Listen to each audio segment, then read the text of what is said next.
Hi, my name is Paul, and today we are going to talk about money and according to the Holy Scriptures. We're going to see that we need money today to fit into society, but we're not to be greedy or selfish. We're to use money to our advantage for the kingdom of the Most High God. The Bible tells us the love of money is the root of all evil. Money's not the root of all evil. No, money's not. It's the love of money is the root of all evil. And it also says the love of money pierced themselves through many sorrows. Many families have broken up over money, fighting on money, and greed. The love of money is another word for greed. The love of money is another word for greed. What it represents, many people have won Tats Lotto, then they all fight over money. People are suing each other all the time. Money's not the problem. Money's the same as bartering system in the old days in the Old Testament. The problem is it's the love of money is the problem. It's the greed, the selfishness. That means you put it all into yourself and not other people. It's the greed of the money. That's what the problem is, and that's what Timothy is talking about. Here in Proverbs chapter 22 verse 9, it says, "He that has a bountiful eye shall be blessed." That means the rich man shall be blessed, for he gives his bread to the poor.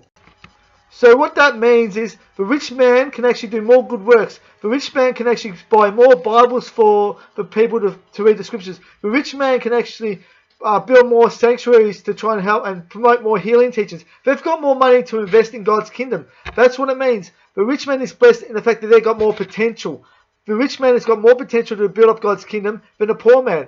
That's what the book of Proverbs is talking about. It talks about potential. But also, Yahshua said in Matthew 19 verse 24, "I say unto you, it is easier for a camel to go through an eye of a needle than it is for a rich man to enter into the kingdom of God." What Yahshua said in Matthew is it's hard for a rich man to enter the kingdom of God. But in Proverbs it says that the rich man is more blessed. What it means is the rich man can actually got more money to actually buy Bibles to promote the message of the gospel of the Most High. And also the rich man has got more money to invest in what the programs to actually help the people get back on their feet, like the people who've got alcohol problems or cigarette problems. They've got more money to actually help people. So the rich man has got more potential, but the poor man has got an easier road to the kingdom of heaven. That's what it means. The rich man is more blessed in the fact he's got more potential, but at the same token, it's a lot harder for the rich man to live up to that standard. The rich man's standard is up here.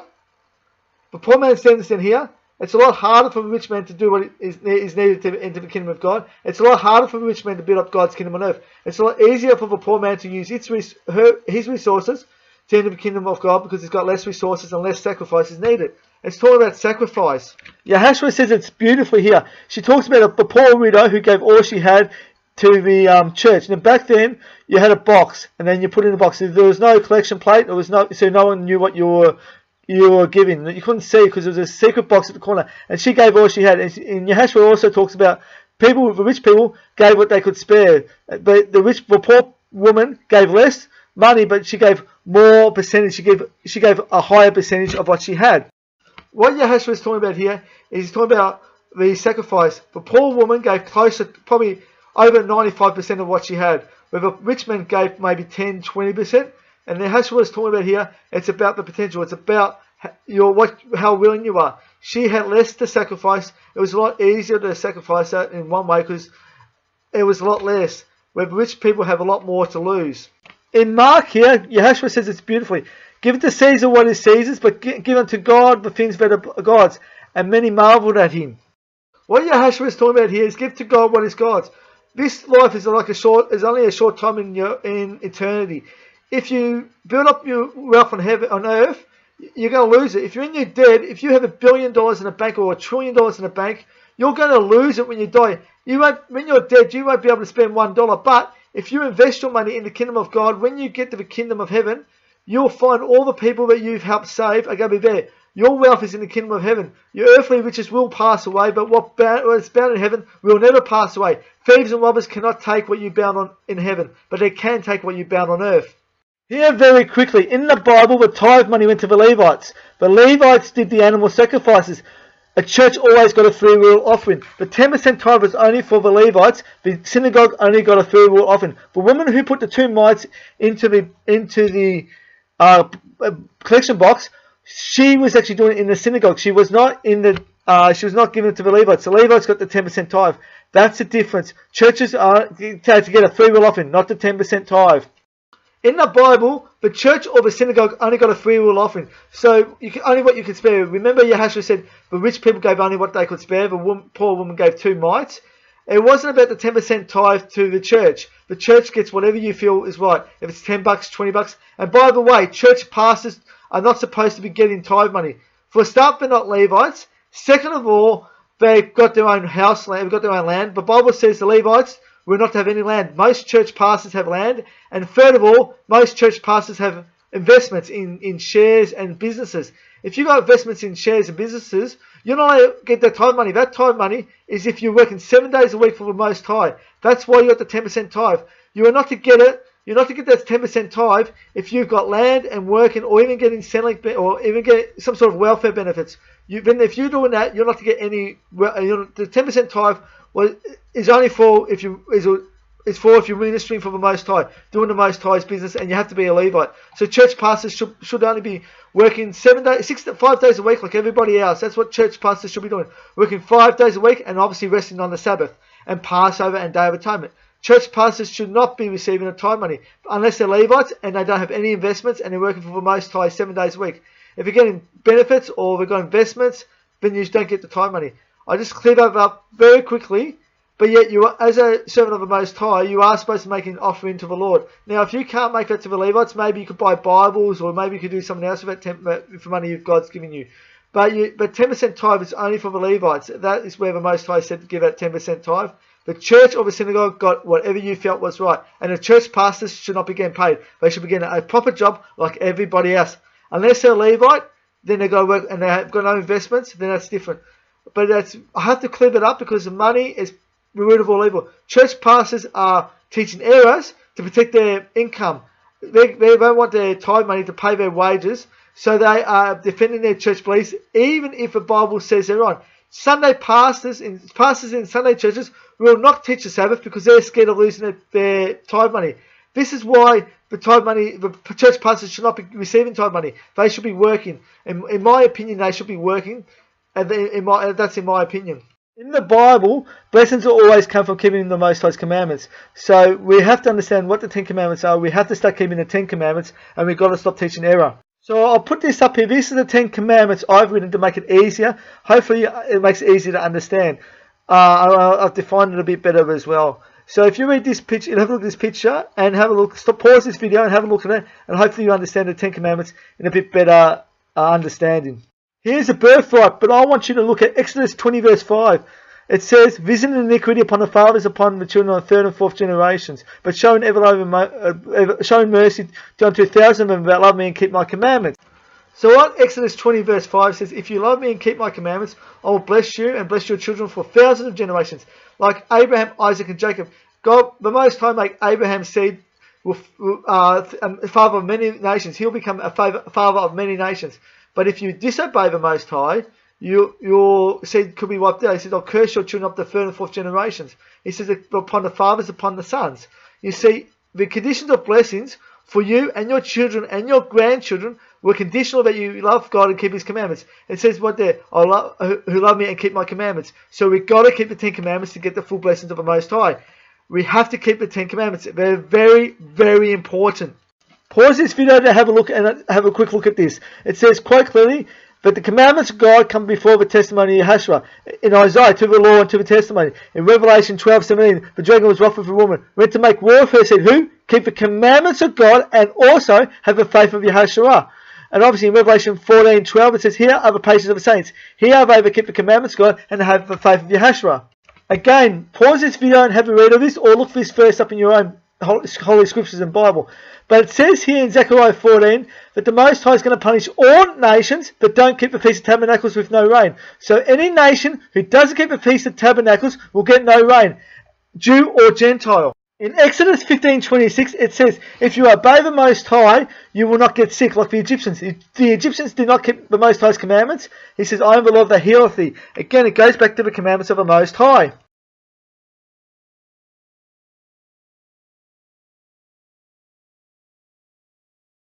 It all goes back to creation. If we lived the way Adam and Eve did, with no chemicals, we wouldn't get sick. No, would be no divorce if we did the right thing. Obviously, everything was right in creation. There was no cancer or anything like that. But the only reason we get sick is because we're breaking the Most High's commandments, and the only reason we die is because we broke God's commandments, and the wages of sin is death. But we can't stop the death from happening, but we can stop the diseases from happening. So if we keep the Most High's commandments, we shouldn't get sick. The reason we get sick is because we're breaking the Most High's commandments. Here are all the poisonous animals that are unclean: the blowfish, the toad, the snake. Oh, I forgot to put the snake on here. The snake is one of the most poisonous animals on earth. The blue octopus, the box jellyfish, and pig is full of tapeworm. But they put chemicals on the tapeworm on the pig to kill the tapeworm. But the chemicals on the pig meat gives you cancer. Now, the World Health Organization said the pig meat is as bad as smoking.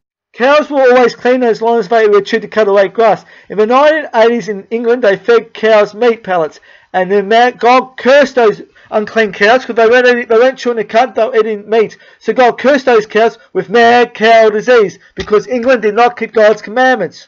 And obviously putting chemicals in our water like fluoride, and everyone who's got dementia's got high levels of aluminium in their brain. Adam and Eve never had fluoride or any chemicals in their water in creation. This is a result of breaking God's laws of creation. So you see, if we're breaking the Most High's commandments of creation, the Most High gives us a guide in the Bible to what we can and can't do. And the Lord wants to heal us. He wants us to be healthy. We can't preach the gospel if we're dead. And yet we've got all these so-called Christians going around saying it doesn't matter. It does matter. We're killing our children through smoking and secondhand smoke. We're killing ourselves. We're killing our children for all these chemicals we're putting into our bodies. All these secret recipes. It doesn't matter if you go to a burger shop or chicken shop. They put secret stuff on your recipes. They put preservatives on your chicken, on your food, on your meat, on even your canned food. They put all these chemicals, and they're killing us for the chemicals. Stuff that Adam and Eve never ate, we're eating. Preservative this and preservative that.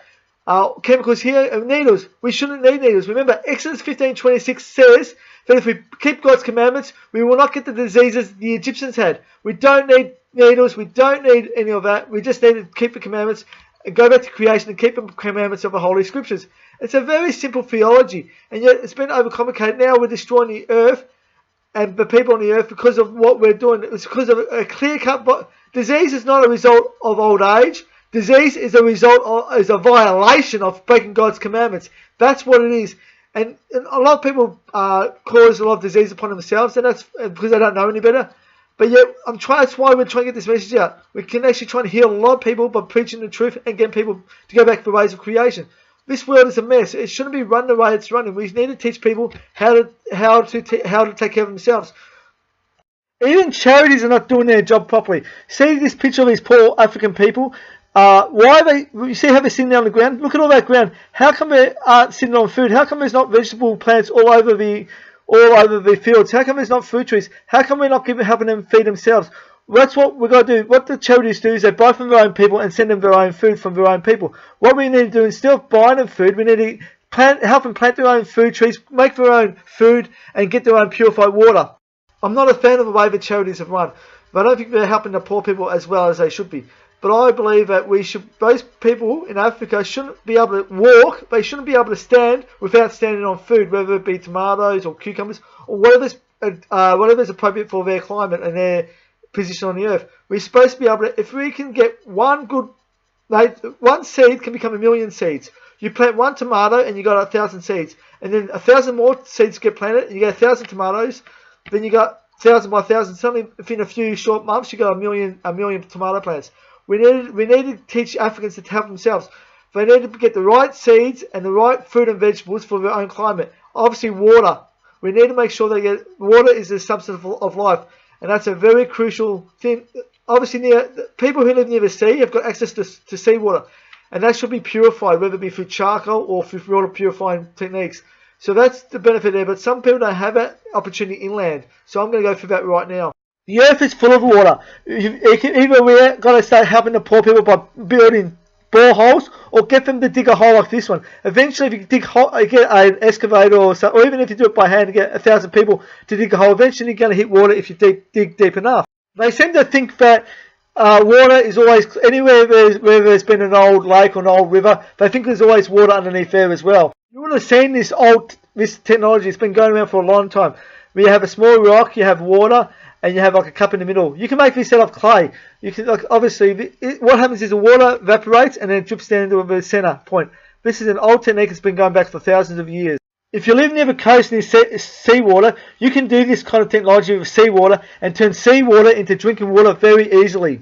And obviously, if you're bigger of a cup, the bigger the water, more water you put in it, the bigger the cup, the bigger the plastic, obviously the more water you're going to get. And if you live near the ocean, this is a very simple and cheap way to purify seawater. And here's a way we can do it through a kettle and a tub. That tub could be made out of clay. It doesn't have to be a bottle made out of plastic. And that kettle can also be made out of clay. You can make clay pots and boil water in clay pots. It doesn't have to be aluminium or steel, and it doesn't have to be plastic. This technology needs to be taught to people in third world countries so they can actually take care of themselves.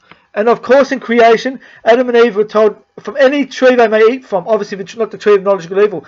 The original diet was from fruit trees. So fruit trees have a perfect height to reach up and eat. Carrots are made for bunny rabbits. That's why the bunny rabbit burrows underneath the carrots. Bugs are made to eat leaves. The horses are made to eat grass because the horses got the perfect neck to eat grass. We just reach up and eat from fruit trees. That was the original position in creation. After sin, the Most High said we can now eat vegetables. Vegetables, you can eat vegetables. That's fine. But the original diet was fruit. And obviously in Leviticus it says if you've got a field, leave the corners of a field for the poor people. That means don't pick all your crops. Leave some of the crops you have for the poor people, the corners of thy field. In creation, Adam was told to reach up and eat from any tree. Fruit trees are the perfect height to reach up and eat from. Carrots are made for bunny rabbits. Bunny rabbits burrow underneath the carrots.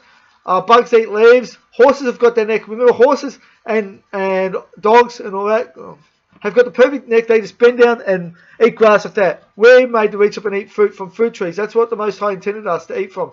Obviously today, fruit is very weak in minerals because they milk for soil. They don't rest the land every 7th year. They don't give the land a Sabbath rest every 7th year. And vegetables in weak soil hold their minerals better. So obviously today, vegetables do actually have a lot more nutrition than what a lot of fruit does, unless you grow the fruit yourself. You know the difference when you eat a homegrown tomato versus a tomato bought from the supermarket, or a sun-dried tomato when you can press the water out. The tomato shrinks, it's got a lot more flavour because the minerals in fruit today are a lot less because of weak soil. But we can eat vegetables, that's fine. But the Most High's original plan for man was to eat from any fruit tree. And if you got a farm and you got 100 acres, you're supposed to leave the corners of thy field for the poor people. That was the Most High's intention, so that nobody starves. The Most High loves all people, red and yellow, black and white. It doesn't matter.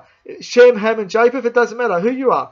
God loves all people. The difference is the sons of Jacob are just the firstborn of Adam. That's the only difference. We are all sinners. Jacob and the Gentiles are exactly the same. Jacob's just the firstborn of Adam. So let's now look at how we need to make money. Obviously, you know the laws about when you have money. Let's have a look about making money. If you want to make money, you have to look at all the safety when you're doing something. If you're making stuff for children, you have to make sure that children don't choke.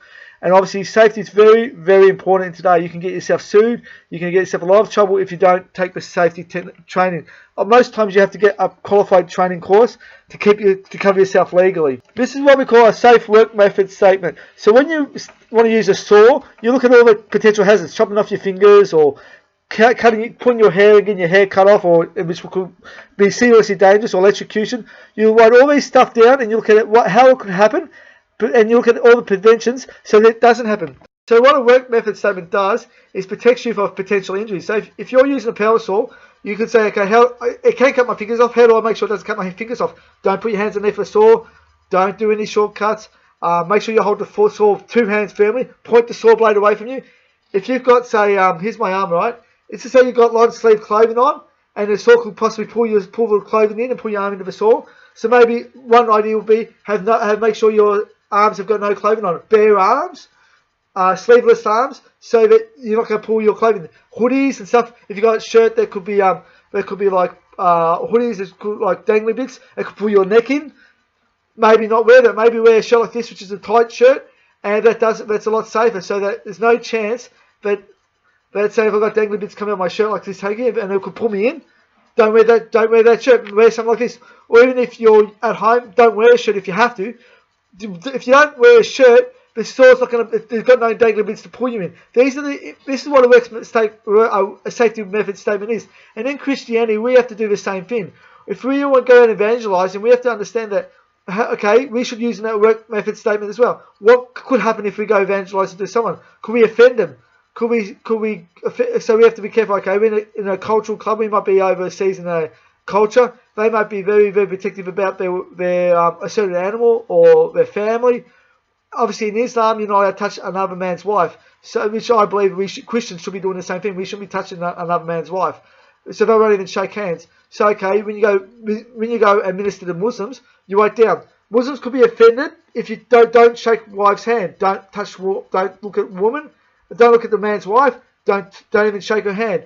And when you go to a Muslim's house, you shake the man's hand. If you're a man, shake the man's hand, but don't shake the woman's hand.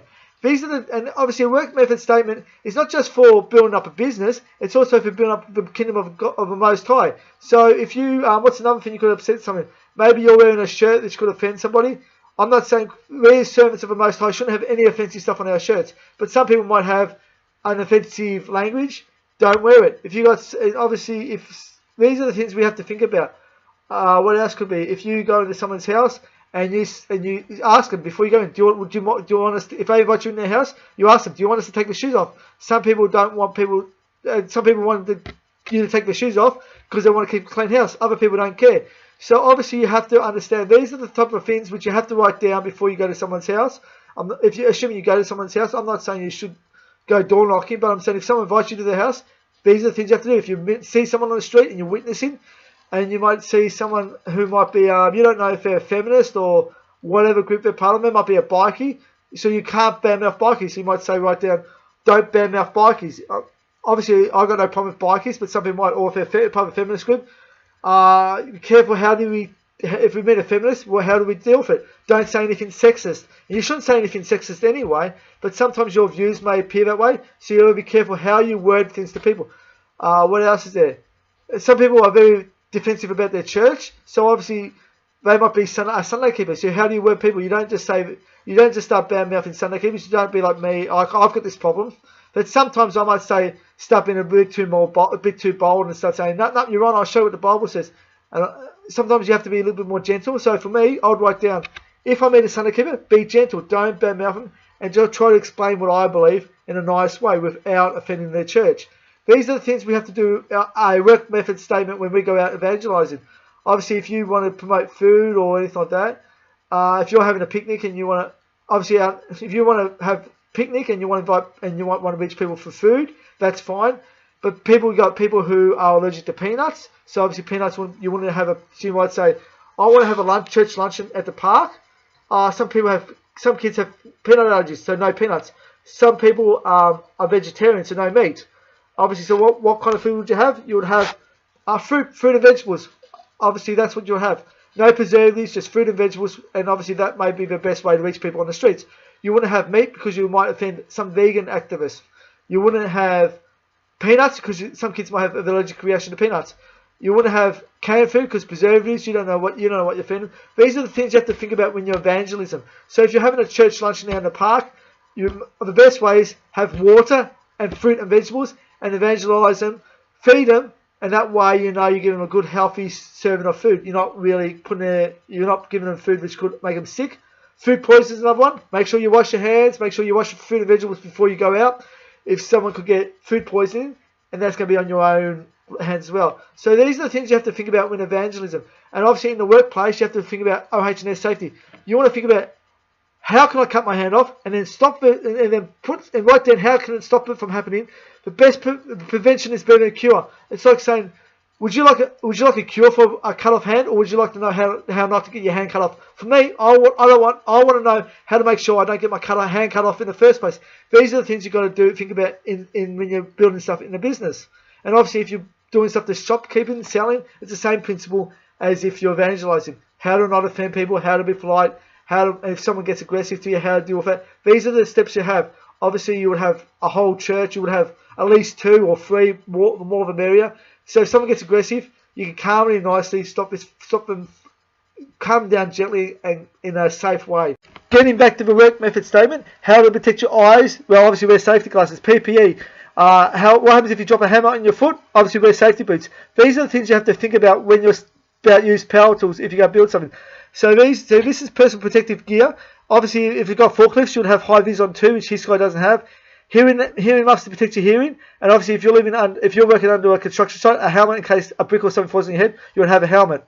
So if you're working in a construction site and you've got a helmet on, and if a brick falls on you, if a brick falls on your head, the helmet's going to protect you. You see, it's prevention. You've just prevented a potential injury. If a brick or a hammer or something falls on your head, you just saved yourself a serious concussion by having a helmet on. This is what we call PPE. It's protecting you from a potential hazard which could happen. And same with Christianity, we've got to protect ourselves from what we could offend somebody through bad ministry. We've got to make sure that when we go evangelizing, we evangelize correctly. You don't send out new people out evangelism. They feel free to do it, but as a church, we've got to make sure we do it correctly according to the word of God, and we've got to make sure we don't offend people.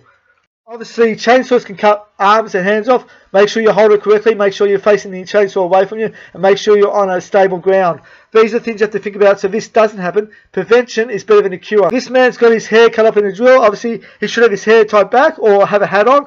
Obviously, if he's got long sleeves, if you've got long sleeves on your hands, they can also get caught on the heel.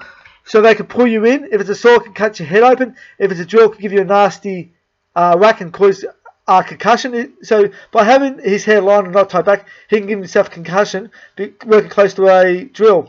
You don't want to do a damage to your back later in life, so obviously lift fins correctly. That's we all know this one. Don't bend your back, lift with your knees, standard procedure. This is just safety, unless you want a bad back later in many years to come.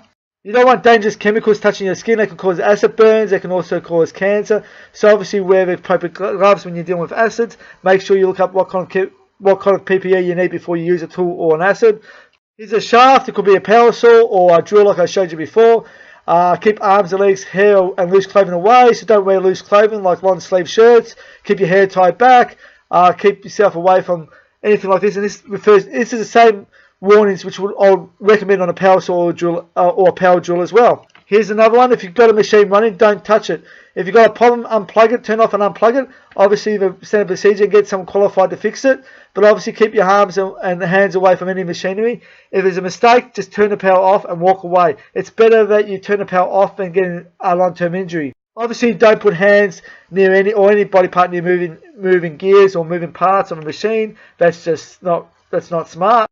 Here's one for saws. Keep blades away from you. If you've got a power saw, hold it with both hands. Keep the blade facing away from you. Same with a knife. These are just the standard procedure. Always read the safety manual before using the machine or a tool. If you don't have a safety manual, go to a local college or TAFE course. Do a course in safety. It's worth your while. It's better to do a course than to do long-term damage. You can get electrocuted. Electricity can electrocute you to death. So obviously you've got to make sure your cords are always checked and there's no cracks in the cords. If there's a crack in the cord, don't use it. Obviously just use common sense. If a tool's damaged, just throw it and buy a new one. It's better to buy a brand new tool or even get it fixed up than to cause yourself to die, because if you're dead, your money's not worth anything if you're dead. Use power points and power boards as safety switches. So if something does go on and too much electricity goes through, it will turn itself off. It's better you invest in one of these than to kill yourself. So it's better off you having one of these just to protect you from electrocution in case a power surge comes or there's a cracked wire, and this will turn off electricity straight away. It's better to be safe than sorry. Here is a safety switch. You press this, it'll turn the machine off. Make sure you know where they all are. Make sure that if you are using a tool, even a power saw which doesn't have the safety switch, make sure you turn the machine off. Put the saw down gently so it's safe before you walk away, and unplug it obviously. But here's a safety switch. Make sure you know where they are in case something happens. And then just once in a while, just give it a whack to make sure you're in the habit of knowing where it is in case something does go wrong. This safety switch is good. You can hit it with your legs. Make sure if you're using this machine, every now and then, just give it a whack with your knee, turn off safety, just get in the habit in case something does go on, you know where it is. And when you turn the machine off, the best way to turn this machine off is give it a whack with the safety switch. So you used to turn it off that way. In case something happens, you can use your knee and just whack it. It's just to get in the habit of turning it off this way. So I showed you basically safety, safety, safety. You should never ever start a business without safety, just like you shouldn't go to ministry without safety.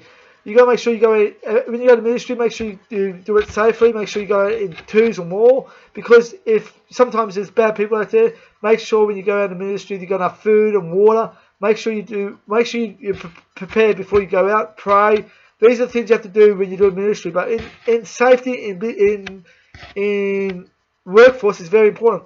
Safety in the workforce, if you don't do the right safety procedures by the legal government set, you could actually cause harm to you or one of your teammates or workmates. Same as when you preach the gospel. If you don't do the right procedure and make sure you don't offend people, you could lose someone from the kingdom of heaven. It's so important you prepare what you're going to do before you do it, and make sure that you don't do anything stupid. Because if you can stop the damage from happening, there's no damage. But once the damage is done, it can be permanent and it can be a lifelong injury. Or in the ministry, you could lose somebody and they will never accept your message because you've offended them. It's so crucial that you stop any potential problems happening before they happen. Yahshua sent his disciples out in two by twos. This is why a lot of people fail in their ministry. They go out by themselves.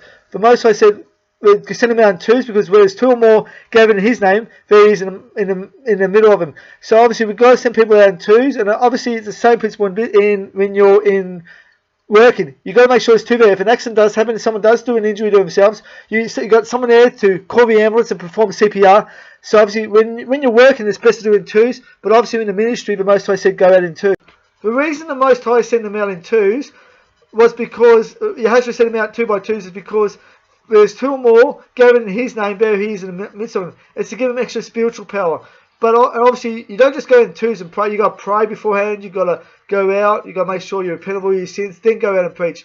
And obviously, it's the same in business. If you're in a business, you're supposed to be 2 by 2s. In case if you're working at a work site and someone does an injury, you can actually perform CPR. You can go up and call the ambulance. Say, look, there's an injury here. Can you send an ambulance down here?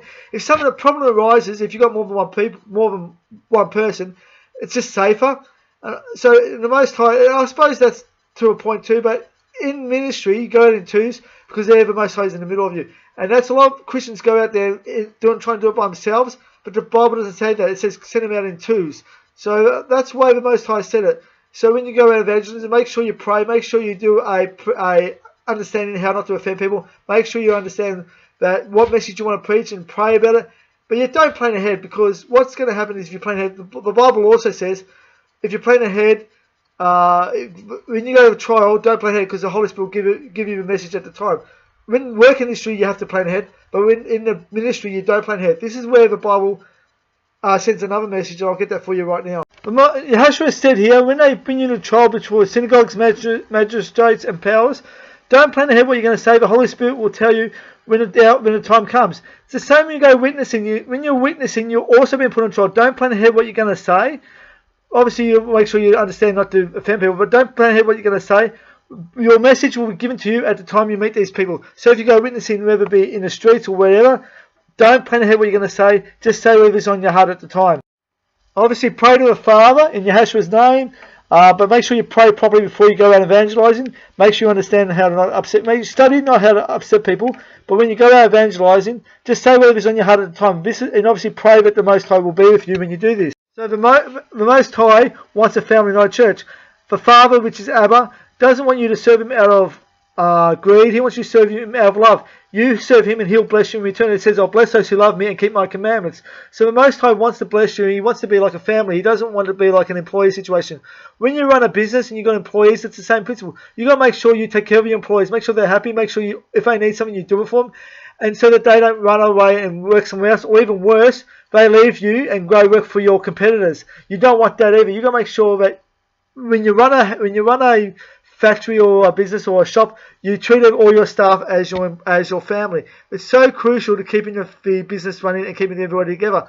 You don't want all these good staff. You don't want people who can do good work and go and leave you in the lurch. And when Yahshua had his 12 disciples, he treated them as a family. Yahshua always fed his disciples first, and Yahshua was always the last person to eat, and he was always serving his disciples. So much so, he got on his hands and knees and washed Peter's feet, because he wanted to show to be a good king, you have to be a good servant. He wanted to show that his kingdom is not of this world. His kingdom is a kingdom of love. So when you run a business, you've got to make sure you take care of all your employees and make sure they're all happy so they don't leave you. Make sure you take care of your customers so they come back and buy more stuff off you. And obviously, you've got to make sure that you don't focus on money. When you run a business, you've got to do it for the love, a passion. So that if you're focused on money, you're going to start being greedy and going to stuff around both your staff and your customers. But if you do it for love, and as long as you make a profit, you're happy, you'll find that you're a lot happier. You may have less money, but you actually make more money because you're actually running the business correctly. You're doing it with a passion, and you're going to make sure your staff are happy. They're going to stay. Your customers are happy. They're going to keep buying stuff off you, and obviously you're happy. You're enjoying your work better. If you enjoy your work, you're going to be a lot happier working. So that's the point I'm trying to make. But if you're running a business, you've got to make sure you take care of all your employees. You don't want your staff selling stuff for you, then going across the road to your competitor and selling stuff for them. You want them to work for you in a nice, comfortable environment. You got to make sure that you take care of your staff. If they need something within means, you get it for them. Obviously, your customer, you want your customers coming to you too. You got to treat them like part of a family. And obviously, when you're running a business, don't focus on the money. As long as you're making a profit, that's all you got to make sure. As long as you're making a profit and you're not going in debt, that's all that matters. Because when you start making money, when you start focusing on money, you'll start just trying to shaft employees of money. You'll try to up the costs and obviously offend customers. But if you're doing it out of love, the customer's going to see, well, that you're taking care of them. Your staff are going to say, well, my boss is good to me. I'll have to be good to him as well, or her. And you'll start to see that they'll be there out of loyalty. And if you got staff who want to make you happy, they're going to try and get the job done better on time. They're more likely to do overtime. And they're more likely to push the limits because they're trying to do you a favour. If you do them favours, they'll do you favours. The same as what the kingdom of heaven is. Remember, Yahshua said, my kingdom is not of this world. His kingdom is not about greed and trying to, you owe me this and I owe you that. His kingdom is when Yahshua got on his hands and knees and washed Peter's feet. He said, Peter, if you don't let me wash your feet, he said, I must wash your feet. And Peter eventually, at first Peter was against it, eventually Peter conceded, because Yahshua was trying to show that as a king, he's got to show love. That's what his kingdom is about. It's about love. It's not about money. And obviously, when you run a business, focus on love. Focus on love on a product, a good fair price, and everybody's happy. And then that way, if you're not focused on money, the money will come to you and you'll be happier. But that's the key to success. Obviously, if you've got a bad business idea, no one's going to buy stuff off you anyway. You got to make sure you got a good business idea in the first place. But if you got a good business idea and you run your business correctly and you run your staff, to make sure your staff's happy and customers happy, you're just going to enjoy work. And even if you make less, you'll actually make more money. But even if you make less money, which you won't, because you'll make more money. But even if you were to make less money, you'll enjoy your work better. And that's the most important thing. Again, you can either make more money or you can have a more enjoyable time in this life working. And obviously, enjoyable work is more important. And if you do it that way, you'll make more money anyway. Now let's go on to robotics. Here's a pen writer which someone plugs into a computer. So watch this, what it does. He builds it up and it writes like this. See the movement of a pen? We could do the same situation with an arc welder or a saw. We can make our own robots from a PC. This technology exists today. Why are we not using it? We should be able to make our own robots. If we can make our own robots, we can make stuff at a cheaper price and obviously cheap labour. And obviously we can people will save the money and buy more stuff elsewhere. So what happens?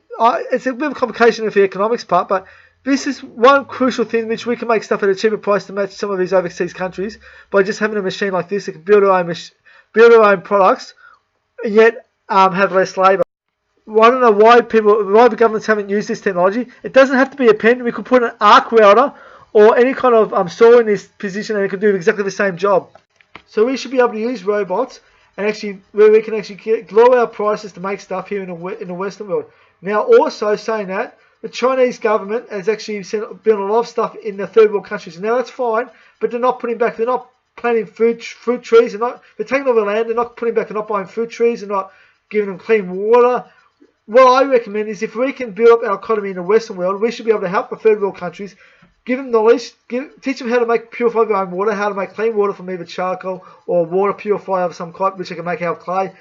Plant fruit trees so when a poor little child comes out, he can't walk unless he stands on plant food, whether it be tomatoes or cucumbers or whatever plants are accessible in the time. We got to teach them to grow their own fruit and vegetables. That's a key to this world. I believe that if we make stuff ourselves, we're not really using third world countries to make their stuff with slave labour price. Instead, we can make our own stuff for cheap prices. But yet, by having our own machineries, like I showed you before with our computer device, we could put an arc welder that could do the little arc welder with smiley faces, or the gas MIG which can go around in circles, or we can have like a little sword, or like a sword that goes to build our machines, so we don't abuse third world countries. And at the same time, I reckon what we should be doing, unlike China, we should be actually helping third world countries to get on their feet.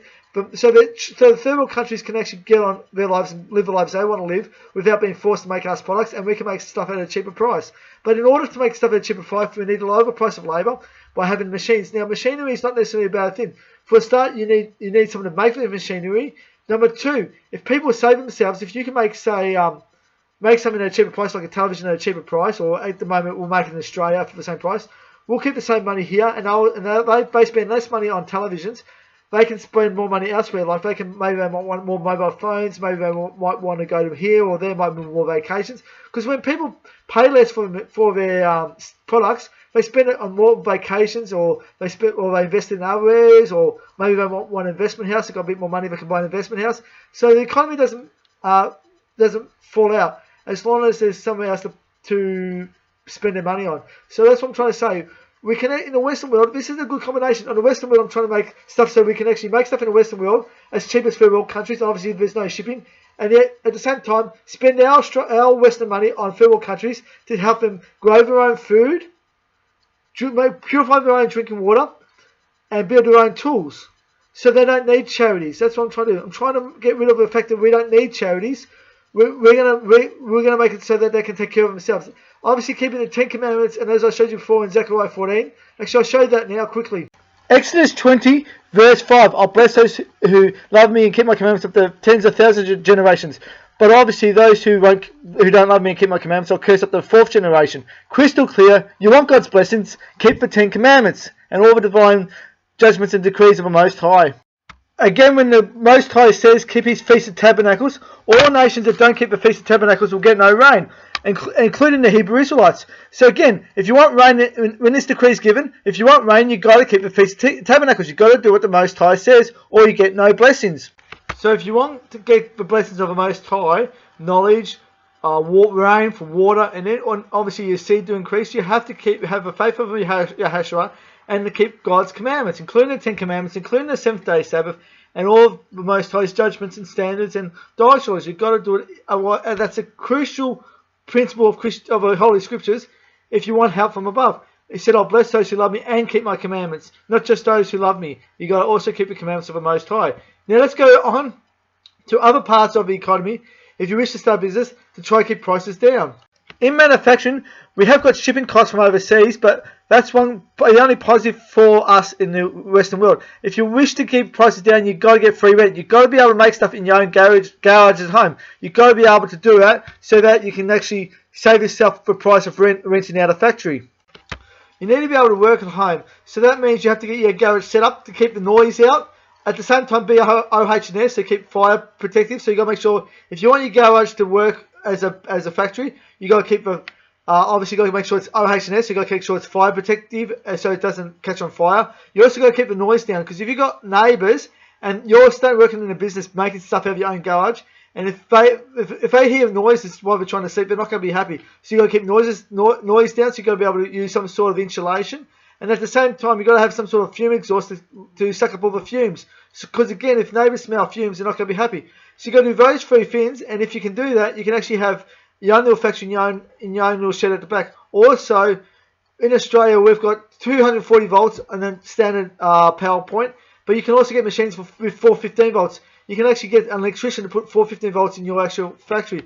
This is really crucial if you wish to cut the cost of rent down, to make sure that you can actually be competitive in making stuff in manufacturing. If we want manufacturing to be revived, we have to use our brains to be smart about it. So here's another way, obviously going back to machines. If you wish to build your own machines, here's a little gear system. So if you've got wobbly hands, you can use wobbly hands as you turn one gear, as the other gear turns, and that'll give you a steady line. And obviously if you want to put a machine or a saw or arc weld in there, you could do that as well. This is a way which you can actually build your own machines. Again, going back to the one we had before with USB and a computer, you could even hook it up to something like that and give yourselves your own home machine.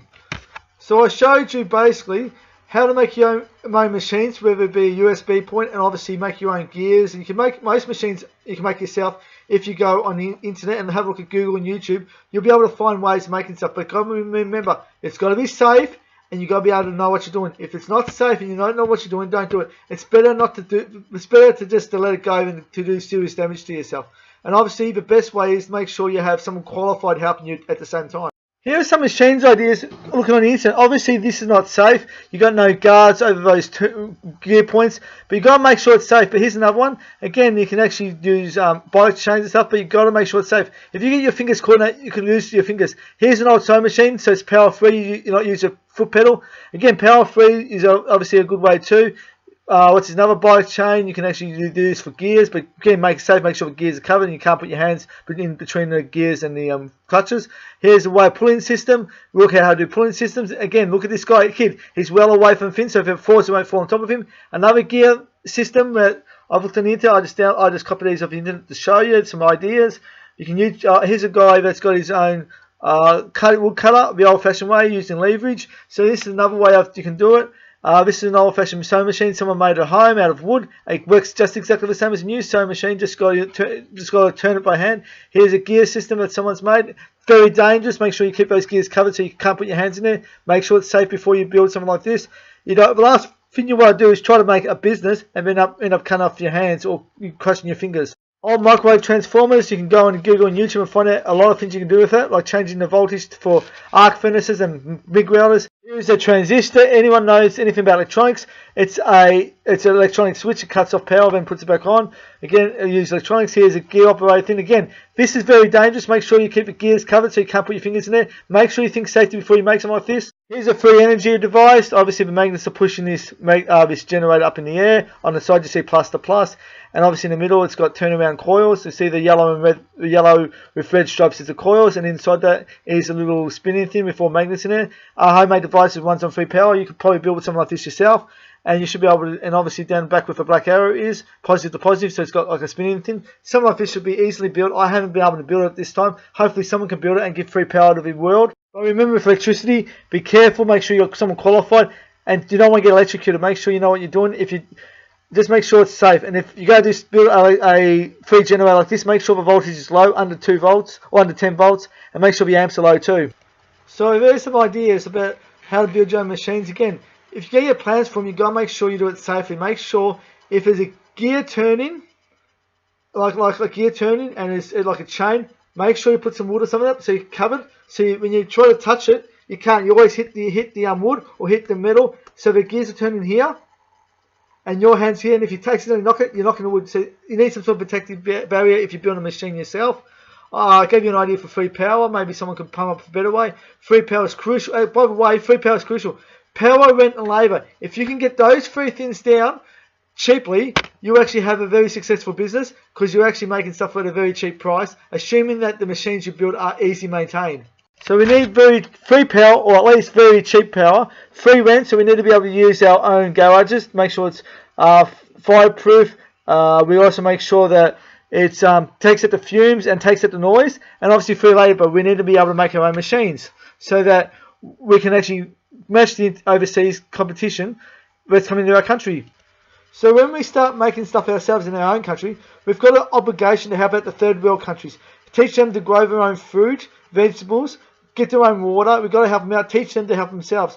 Do something that these other nations are not doing. A lot of nations are using third world nations today to try and make lots of money, and yet they're not putting back winners. My plan is, if we can make our own country self-sufficient, we can help the third world countries make themselves self-sufficient, and we both win. The only people who lose are the nations which are trying to make lots of money and take over the world. But it doesn't matter. All people are going to benefit. The nations may not benefit, but all humanity is going to benefit from it. That's what the power of this message is. The power of the 5th angel message.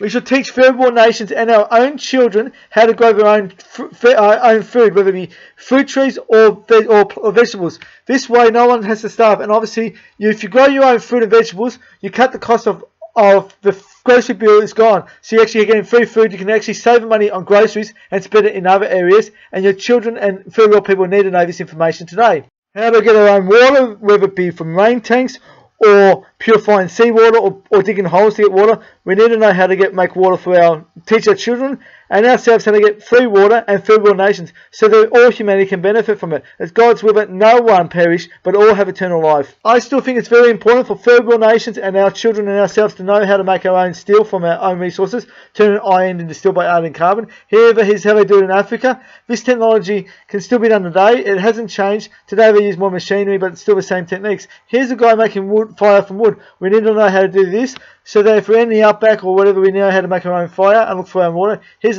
a kid too also making his own fire from making charcoal from wood. Then obviously get the black charcoal you make, put on some leaves, some dry leaves on paper and blow it, and that's how you start a fire. This is the old fashioned way and it still needs to be taught today.